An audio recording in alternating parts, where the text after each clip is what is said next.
بسم اللہ الرحمن الرحیم۔ سامعین کرام السلام علیکم ورحمۃ اللہ وبرکاتہ۔ ایک شخص بارگاہ رسالت میں حاضر ہوا اور اس نے کہا، یا رسول اللہ صلی اللہ علیہ وسلم، میرے اندر دنیا جہاں کی برائیاں ہیں، میں چوری بھی کرتا ہوں، شراب بھی پیتا ہوں اور دنیا جہاں کی برائیاں میرے اندر ہیں۔ یا رسول اللہ صلی اللہ علیہ وسلم، مجھے کوئی ایسا عمل بتلا دیجیے کہ میں ان برائیوں سے بچ جاؤں۔ رسول اللہ صلی اللہ علیہ وسلم نے فرمایا کہ جھوٹ بولنا چھوڑ دو۔ اس شخص نے جب یہ بات سنی تو وہ شخص یہ بات سن کر واپس آ گیا۔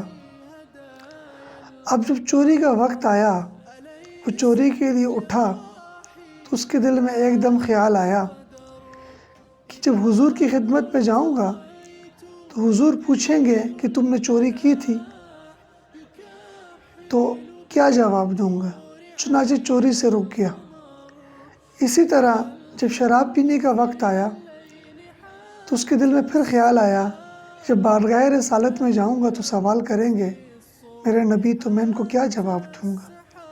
اس طرح غرض اس نے وہ دن سارا اسی طرح گزارا اور برائیوں سے بچتا رہا۔ پھر بارگاہ رسالت میں حاضر ہوا اور کہنے لگا کہ یا رسول اللہ صلی اللہ علیہ وسلم، آج میں اس جھوٹ نہ بولنے کی وجہ سے تمام برائیوں سے بچ گیا۔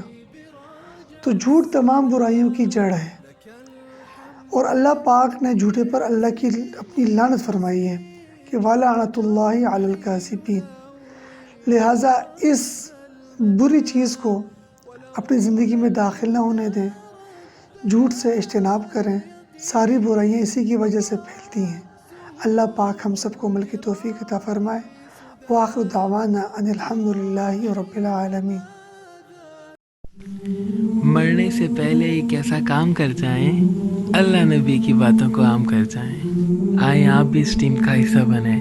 ہمارے چینل کو لائک کریں، سبسکرائب کریں، کمنٹ کریں، شیئر کریں اور بیل آئیکن کو ضرور دبائیے گا۔ جزاکم اللہ خیرا کثیرا۔